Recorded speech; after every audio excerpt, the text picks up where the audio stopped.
Semakin dekat dengan sunnah baginda Shallallahu Alaihi Wasallam, semakin benar dan baiklah seseorang muslim itu. Tidak ada wali yang terbebas dari sunnah Rasulullah Shallallahu Alaihi Wasallam, atau yang boleh menyamai baginda Shallallahu Alaihi Wasallam.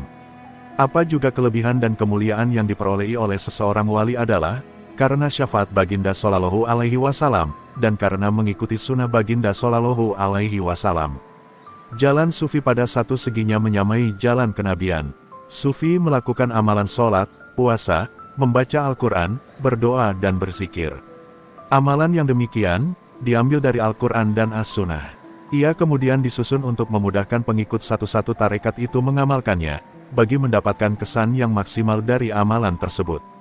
Selain dari amalan yang bersesuaian dengan ajaran Al-Quran dan As-Sunnah, terdapat juga bagian yang benar-benar baru, tidak kedapatan pada jalan kenabian. Bagian tersebut adalah yang mengandungi fana, baka, bersatu dengan Tuhan, dan latihan kerohanian yang melahirkan pengalaman tersebut. Bagian utama jalan kesufian adalah zikir dan tafakur. Bagian yang paling menonjol adalah pengalaman fana dan baka. Bagian yang ada urusan dakwah, jihad dan berbakti kepada orang banyak, diberi perhatian yang sedikit saja.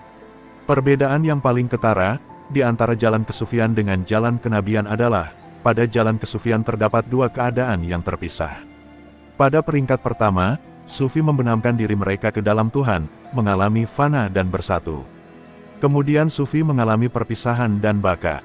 Seterusnya sufi kembali kepada kesadaran normal, dan kepada dunia, untuk berkhidmat kepada orang ramai.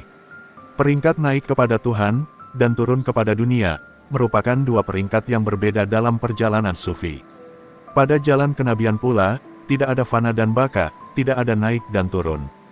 Hubungan dengan Tuhan dan hubungan dengan sesama manusia, bukanlah dua peringkat yang terpisah pada jalan kenabian. Kedua-dua peringkat tersebut, tidak datang secara berasingan. Wali pada jalan kenabian, tidak hilang perhatian kepada makhluk ketika sangat dekat dengan Tuhan, dan tidak membelakangi Tuhan ketika melayani makhluk. Pada jalan kenabian, berkhidmat kepada sesama makhluk, merupakan ketaatan kepada Allah Subhanahu wa Ta'ala, didorong oleh rasa kasih dan ingat kepadanya. Pada jalan kenabian, makhluk tidak menghijab Tuhan, dan kehadiran Tuhan dalam ingatan, tidak melenyapkan makhluk. Seseorang yang mau memasuki aliran tarekat, perlulah mengetahui persamaan dan perbedaan, di antara jalan kenabian dan jalan kesufian. Pengetahuan tersebut, bisa membantunya untuk memilih amalan yang bersumberkan Al-Quran dan As-Sunnah, dan menolak ajaran yang bertentangan dengan ajaran Rasulullah Shallallahu Alaihi Wasallam. Memelihara sunnah Rasulullah Shallallahu Alaihi Wasallam, bisa mengelakkan ahli suluk dari terperangkap di dalam pusaran wahdatul wujud. Wahdatul wujud, bukanlah syarat bagi menyempurnakan perjalanan kesufian, seperti memperolehi fana dan baka. Wahdatul syuhud, menyaksikan satu wujud, sudah memadai untuk melalui peringkat tersebut.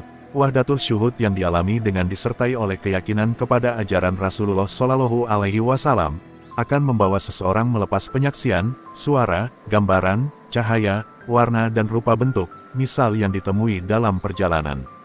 Keyakinan kepada ajaran Rasulullah Shallallahu Alaihi Wasallam bahwa Allah Subhanahu wa Ta'ala tidak menyamai sesuatu menjadi tenaga yang kuat, menarik ahli suluk keluar dari medan wahdatul wujud. Tidak semua sufi terlibat dengan mabuk dan hilang kesadaran. Ada sufi yang melalui jalan yang mengeluarkan pengalaman yang bersesuaian dengan Al-Quran dan As-Sunnah, tidak ada padanya mabuk, hilang kesadaran dan bercakap menyalahi syariat. Di antara sufi yang termasuk di dalam golongan ini adalah Ibrahim Adam, Abdul Qadir Jailani dan Junaid Al-Baghdadi. Ada juga golongan sufi yang memasuki pengalaman mabuk, fana, hilang kesadaran dan mengeluarkan ucapan latah. Tetapi, apabila mereka kembali sadar, mereka mengakui kesalahan pada kelakuan mereka. Bila tidak dikuasai oleh jazbah, mereka berpegang teguh kepada sunnah Rasulullah Shallallahu Alaihi Wasallam. Di antara sufi yang termasuk ke dalam golongan ini adalah Abu Yazid, An-Nuri dan Shibli. Sufi golongan ketiga pula, berpegang kepada fahaman yang terang-terang bertentangan dengan prinsip Islam. Di antara mereka adalah Abu Mansur Al-Halaj dan Ibnu Arabi. Sufi kumpulan pertama dipelihara, sehingga air syariat yang mereka bawa tidak berubah warna, malah pada setiap peningkatan kerohanian, air tersebut menjadi semakin jernih. Apabila mereka meninggalkan kewalian cara sufi, dan masuk kepada kewalian cara kenabian, air syariat mereka sudah menjadi sangat jernih dan murni. Sufi kumpulan kedua pula, air syariat mereka, berubah warna pada satu peringkat, Seumpama, tuak menjadi masam dan mereka mengalami mabuk, tetapi dengan rahmat Allah Subhanahu wa Ta'ala, mereka dibawa melepasi peringkat mabuk itu, dan kembali kepada kesadaran semula. Sufi kumpulan ketiga, hidup terus-menerus di dalam mabuk. Walaupun air syariat mereka sudah berubah warna, namun zat air yang asli masih ada dengan mereka. Oleh itu mereka tetap mengerjakan sholat dan beristighfar. Orang jahil yang mencoba menjadi sufi ikut-ikutan, mudah keliru dengan suasana sufi kumpulan ketiga. Al-Halaj yang selalu mengucapkan, Ana al-Haq, kuat mengerjakan sembahyang dan beristighfar. Apa perlunya sembahyang dan istighfar kepada orang yang mengaku menjadi Tuhan? Bermacam-macam tafsiran diberikan mengenainya. Orang jahat menjadikannya hujah untuk menyebarkan kekufuran. Ada yang mengatakan bahwa ahli makrifat mengerjakan syariat bukan untuk dirinya sendiri, tetapi hanyalah untuk memberi pengajaran kepada orang lain yang belum bermakrifat.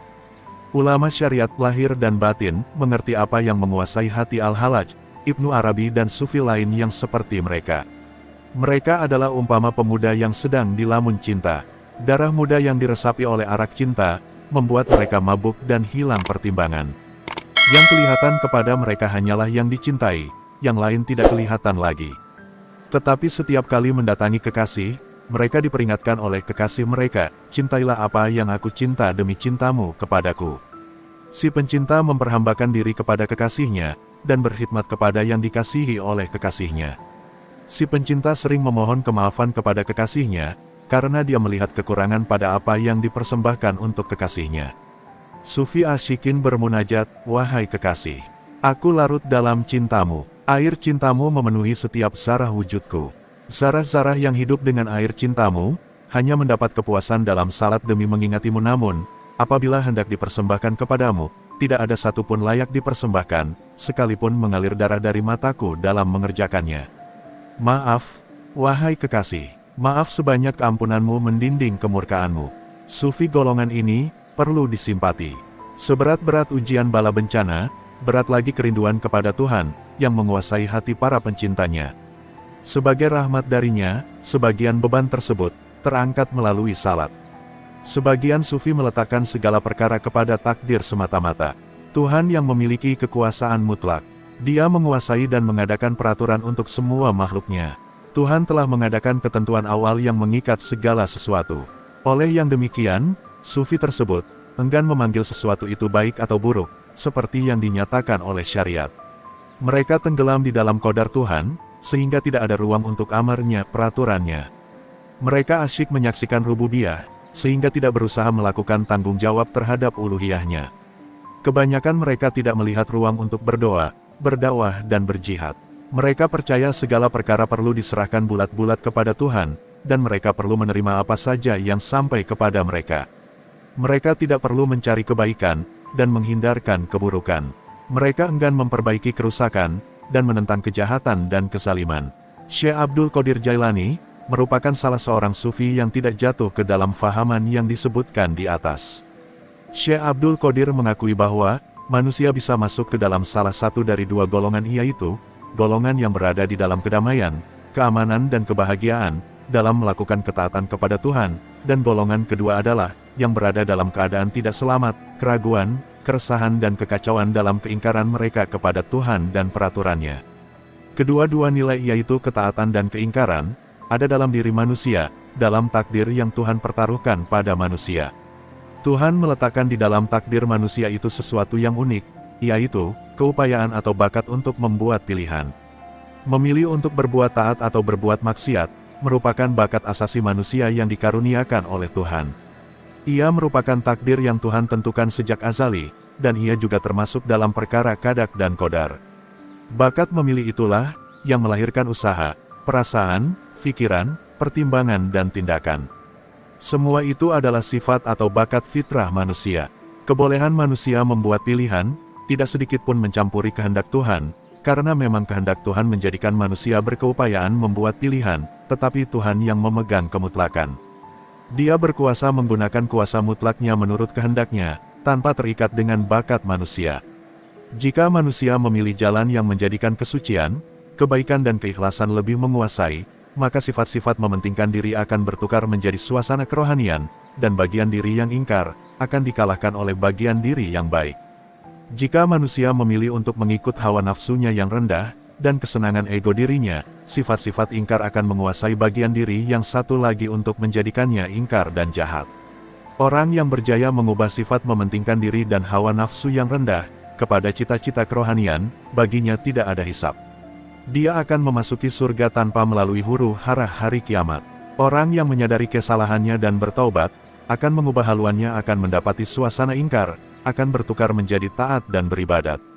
Semoga mereka mendapat keampunan Allah Subhanahu wa Ta'ala, dan diselamatkan ketika menghadapi maut dan hisab.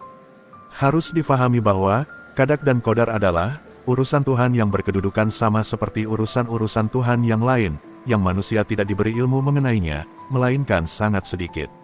Qadak dan qadar Tuhan, kalam Tuhan, rahmat Tuhan, sifat Tuhan, nama Tuhan, murka Tuhan, dan apa saja yang mengenai Tuhan adalah ketuhanan yang sedikit sekali ilmu manusia mengenainya.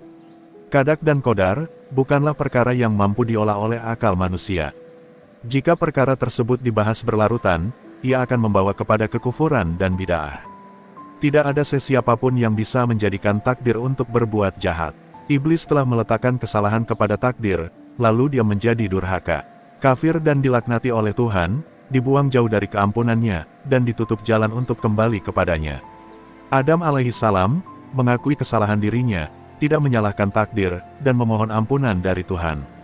Tuhan mengampuni Adam alaihissalam, dan menyelamatkannya. Percaya kepada takdir secara yang ditunjukkan oleh Adam alaihissalam adalah, benar beriman kepada qadak dan qadar. Percaya kepada takdir seperti yang telah ditunjukkan oleh iblis, bukanlah beriman kepada qadak dan qadar yang diperintah oleh Tuhan. Nah, itulah penjelasan tentang kefahaman dan pegangan yang benar, semoga bisa difahami. Baik Kiai, terima kasih Kiai atas penjelasannya tentang kefahaman dan pegangan yang benar.